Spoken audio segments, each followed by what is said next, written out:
Habitat. L'habitat.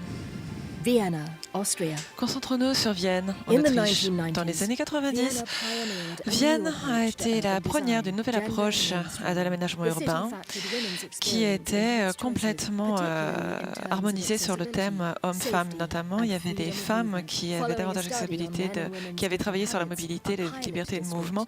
Avec une étude d'hommes et de femmes avec des habitudes différentes, un pilote a été mis en place en ce qui concerne les passages piétons, etc. Et la stratégie d'aménagement urbain de Vienne, avec une approche inclusive des hommes et des femmes, a eu des récompenses internationales. Et maintenant, il y a des entreprises qui sont tout à fait ravies de cela. Et maintenant, la capitale autrichienne est considérée comme une des villes les plus vivables du monde. Et celle est considérée aussi avec autant d'influence que Berlin, Stockholm, Barcelone, etc. Alors que Vienne continue à mettre en place des solutions à la pointe de la technologie, continue à être une ville extrêmement agréable à vivre, et c'est pour cela qu'elle a été considérée comme un des patrimoines mondiaux de l'UNESCO. Et pour développer ce thème central des Linking Cities, qui est l'habitat, nous invitons sur ce plateau Antoine Picon. Vous êtes architecte, professeur à Harvard et le directeur de recherche à l'école des Ponts et ParisTech. Je vous laisse la parole. Merci beaucoup.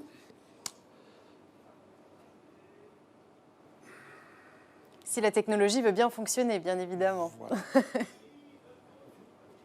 Évidemment. La ville inclusive, durable et innovante, ce n'est pas qu'une question de capteurs et de bases de données. La qualité de vie et le bien-être des habitants se révèlent tout aussi importants que la technologie. De ce point de vue, la question du logement est plus que jamais centrale. On s'en est bien rendu compte à l'occasion de la crise sanitaire et des périodes de confinement qui se sont multipliées un peu partout dans le monde. Dans les années qui viennent, l'explosion du télétravail viendra encore renforcer l'importance cruciale de l'habitat. Par-delà l'actualité liée à cette crise, le logement représente, on le sait, un enjeu mondial. C'est un enjeu quantitatif avec la croissance urbaine qui s'accélère et rend plus que jamais nécessaire la construction de logements partout dans le monde. On estime que vers 2030, 60% de la population mondiale vivra dans les villes et que cette proportion passera à plus de 70% en 2050. C'est un enjeu qui risque de prendre un tour de plus en plus crucial avec des phénomènes comme le changement climatique, dont on estime qu'il concernera autour de 600 villes dans le monde. Avec la montée des eaux concernera autour de 600 villes dans le monde, entraînant probablement le déplacement et donc le relogement d'environ 800 millions de personnes. Cet enjeu a évidemment l'enjeu de l'habitat aussi bien évidemment à faire avec le développement du secteur informel, même si la proportion relative des humains vivant dans des bidonvilles a diminué depuis 2000, elle reste tout de même conséquente, environ 1 milliard de personnes. Alors face à ces enjeux multiples, toutes les villes du monde cherchent à innover, à expérimenter. Comment repenser l'organisation du logement, son fonctionnement, ses conditions de production, son rapport à la ville et au corps social. Les stratégies sont aussi multiples que les problèmes à résoudre. Certaines privilégient les pistes technologiques en s'intéressant par exemple aux perspectives ouvertes par le numérique. L'habitat intelligent est à coup sûr riche de possibilités d'amélioration du logement. En Autriche, Vienne illustre l'existence d'autres pistes liées à un souci de développement harmonieux dans lesquelles les considérations sociales occupent une large part. Ce n'est certainement pas un hasard si la ville figure régulièrement dans le palmarès mondial des villes où la qualité de vie est la plus élevée. Certes, la ville dispose d'atouts particuliers. Elle est située dans un pays et sur un continent riche par rapport à bien d'autres. Sa croissance est aussi modérée, même si elle est réelle. Dans un avenir proche, la ville dépassera les 2 millions d'habitants, tandis que l'agglomération comptera plus de 3 millions de personnes. Autre enjeu de taille, l'ampleur du parc locatif. Il existe environ 400 000 logements sociaux subventionnés par la mairie et les associations dans la ville de Vienne, ce qui veut dire que 60% des habitants vivent dans de tels logements. Cela donne aux pouvoirs publics et aux associations un pouvoir qu'ils n'ont pas forcément dans d'autres villes. Mais le caractère innovant de la politique de l'habitat à Vienne n'est pas que le fruit de circonstances favorables. Il s'enracine dans une tradition d'expérimentation et d'innovation. Il convient à cet égard d'évoquer l'héritage de l'entre-deux-guerres, de la fameuse Vienne la Rouge, qui a été abondamment célébrée par tous ceux qui étudient l'évolution des idéaux et des pratiques urbaines.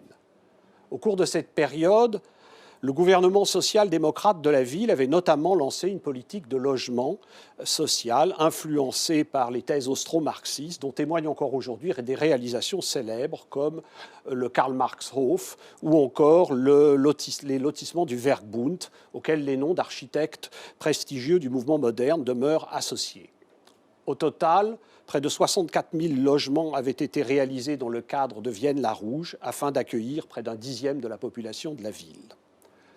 C'est cette tradition d'expérimentation à la fois typologique et sociale à laquelle la ville de Vienne semble être restée fidèle jusqu'à aujourd'hui. Alors, il m'est évidemment difficile dans ce court laps de temps d'évoquer toutes les opérations exemplaires qui ont été lancées à Vienne au cours des dernières décennies. Par son ampleur, le registre sur lequel jouent les autorités viennoises présente peu d'équivalents, de la promotion des matériaux biosourcés à la réinterprétation de typologies comme celle de l'atelier d'artistes, des interventions ponctuelles à de très larges développements de grands projets urbains comme Aspen. Je vais en fait commencer par évoquer l'aspect peut-être le plus célèbre de l'urbanisme et de la politique du logement viennois récent, le fameux gender mainstreaming, le principe d'un traitement égal entre hommes et femmes dans l'aménagement de la ville.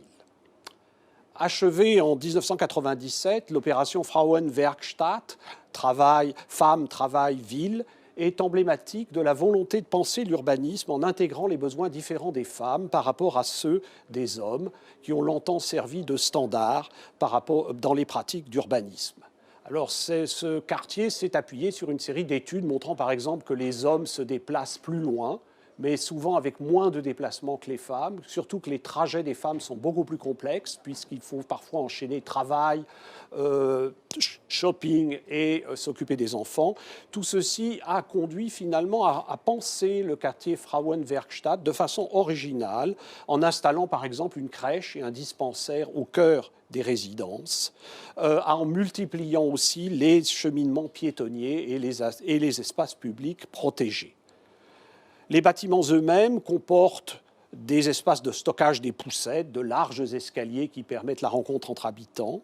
Et puis enfin, les appartements ont été pensés avec un souci de flexibilité afin de s'adapter à l'évolution des familles, souci qui est tout de même assez rarement réalisé de façon aussi magistrale. Alors, le gender mainstreaming à Vienne s'est traduit depuis par bien d'autres opérations, ainsi que par toute une série d'aménagements. Le nouveau quartier d'Aspen en porte la marque, tout comme celui plus ancien de Mariahilf. Par-delà la question du genre, il s'agit en fait de penser à un urbanisme qui intègre différents segments de la société auxquels on ne pense pas toujours de façon prioritaire, les personnes âgées, les handicapés, mais aussi les groupes sociaux à faible revenu ou encore les populations d'origine immigrée. Cette conception inclusive de l'urbanisme constitue à coup sûr l'une des leçons essentielles de l'expérience viennoise, ainsi qu'en témoigne l'influence qu'elle exerce. Alors, Vienne, c'est aussi bien d'autres expériences, toujours au croisement finalement du bâti, de la question de l'habitat et des questions sociales. Je voudrais mentionner, je dirais, dans les années 30, Vienne-la-Rouge avait par exemple beaucoup réfléchi à l'habitat collectif, avec le partage par exemple de cuisine et de buanderie. Un projet très médiatisé, le Wohn Project, a repris en compte cet idéal en y ajoutant un souci de réduction de l'empreinte écologique. Construit en bois et achevé en 2014, c'est un bâtiment qui comprend 39 appartements et constitue un exemple d'habitat partagé tout à fait poussé, où la centaine d'habitants qui y vivent ne partagent pas seulement des lieux, des cuisines, des buanderies, etc., mais aussi des biens, comme par exemple des automobiles et des vélos, etc. L'initiative, il faut le noter, est inséparable de règles de jeu social assez complexes qui s'inspirent en fait de théories qui s'appellent la sociocratie, dans laquelle en fait on cherche à obtenir le consensus plutôt qu'à mobiliser le vote majoritaire. On retrouve à propos de ce projet finalement le lien étroit qu'il y a entre habitat et questions sociétales, toujours à Vienne. Et à côté du Wohn Project, ce lien a inspiré bien d'autres opérations, comme par exemple l'opération de la Sarg-Fabrik, qui associe des logements occupant les bâtiments d'une ancienne usine et des équipements culturels. Alors, il est bien sûr difficile d'imaginer à court terme qu'on va généraliser ce genre d'expérimentation, ne serait-ce que parce qu'en fait, elle a bénéficié d'un support extrêmement important de la municipalité de Vienne, qui a quand même mis 2 millions d'euros sur la table et surtout un terrain pour permettre que la chose se réalise. Mais qui dit expérimentation dit finalement des perspectives de renouvellement à la fois des typologies et des modes de vie, et je crois que c'est ça qu'il faut retenir. Alors, dernier aspect sur lequel je voudrais insister, la question du logement, elle est inséparable des questions énergétiques et climatiques. C'est un des aspects aussi de la politique viennoise, et je me contenterai, juste pour l'illustrer, d'évoquer la Tour Hoho, l'un des plus hauts bâtiments en bois du monde, enfin grosso modo 24 étages pour à peu près 84 mètres de haut, avec une structure mixte bois-béton, où contrairement à d'autres structures mixtes de ce type, le béton est réellement minoritaire, c'est-à-dire le bois lamellé croisé, c'est à peu près 75% de la construction, et le béton, c'est un quart de la construction, ce qui veut dire quand même une économie tout à fait substantielle en termes d'émissions de dioxyde de carbone.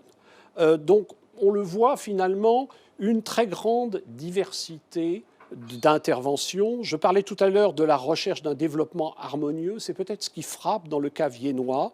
À côté de la diversité des expériences, c'est aussi la recherche de synergie. Par exemple, une politique de l'habitat qui est en lien extrêmement étroit avec la politique des espaces naturels. Plus généralement, qu'est-ce qu'on peut retenir peut-être? C'est les expériences viennoises relèvent de la planification, une planification très poussée, qui tend à privilégier mixité sociale et respect des contraintes environnementales. À Vienne, Smart rime en définitive avec une pratique poussée de la planification et pratique qui va de pair avec un état d'esprit profondément expérimental. Merci. Merci beaucoup pour cet exposé très intéressant sur la ville de Vienne et la manière dont elle a pu développer des solutions d'habitat intelligent.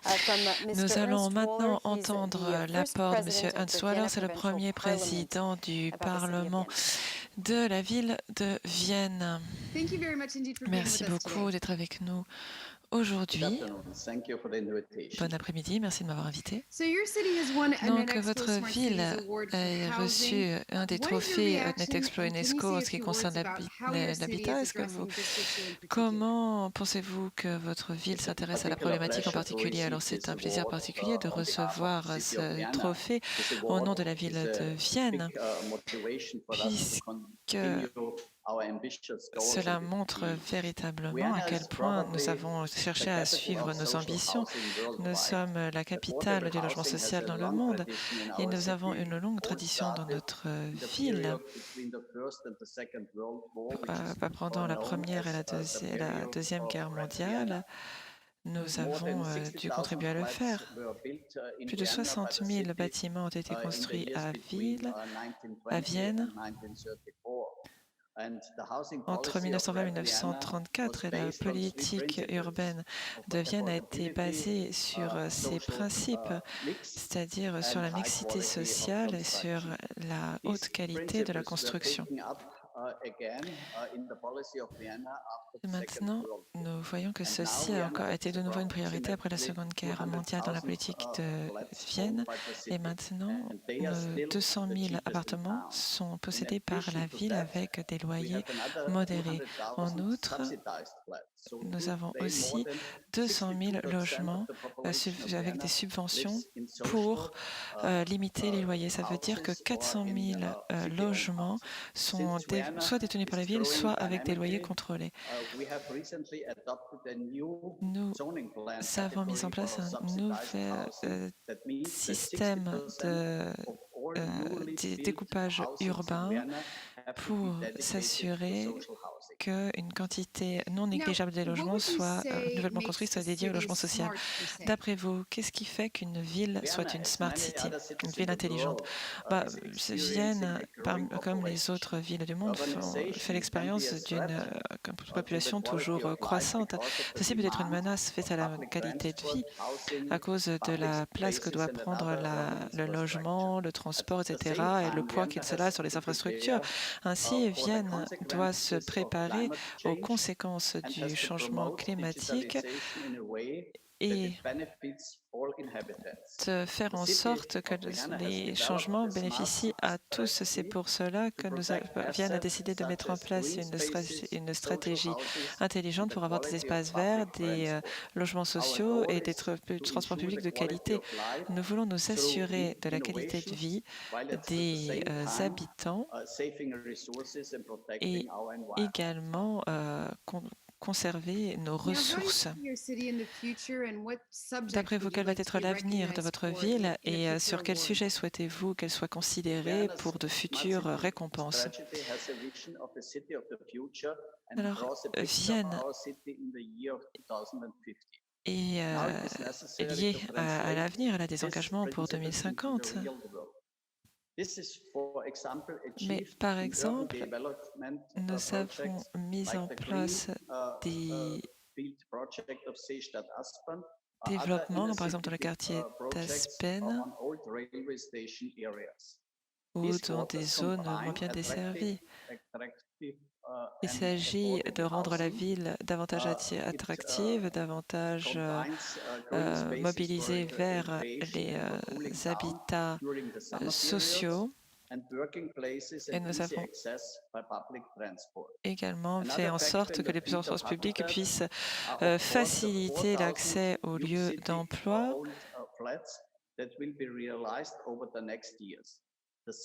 Et de nouveaux appartements au loyer contrôlé ou détenus par la ville seront construits prochainement. Ceci va contribuer à la qualité de vie dans notre ville et c'est une des réponses principales que nous pouvons offrir au changement climatique, notamment la promotion des espaces verts. Merci beaucoup d'avoir pris le temps de parler avec nous. Merci beaucoup. Professeur Picon, le logement social, c'est un problème pas que à Vienne, mais aussi dans toutes les villes du monde et dans les villes du futur, ça va être un problème grandissant. Absolument. Je crois que le droit au logement, c'est, je crois, un des grands enjeux de ce 21e siècle qui commence. Ça veut dire un droit économique, ça veut dire aussi une qualité de logement dont on est quand même très loin dans un certain nombre de cas. Donc je crois qu'il va falloir effectivement, je crois que Vienne, ça pose la question finalement qui est assez centrale quand on parle de logement social, qui est le rapport public-privé. C'est dans quelle mesure, parce qu'en général, les politiques de logement social sont quand même souvent initiées, ou en tout cas, je dirais, parrainées par la puissance publique. Donc, comment finalement redéfinir la planification dans un contexte nouveau? Merci beaucoup, merci d'être venu sur ce plateau. Et on continue, justement, on va continuer. Non, c'est on va poursuivre justement cette émission et on va parler d'un projet d'optimisation énergétique qui a été initié par Engie dans la ville canadienne d'Ottawa. À tout de suite.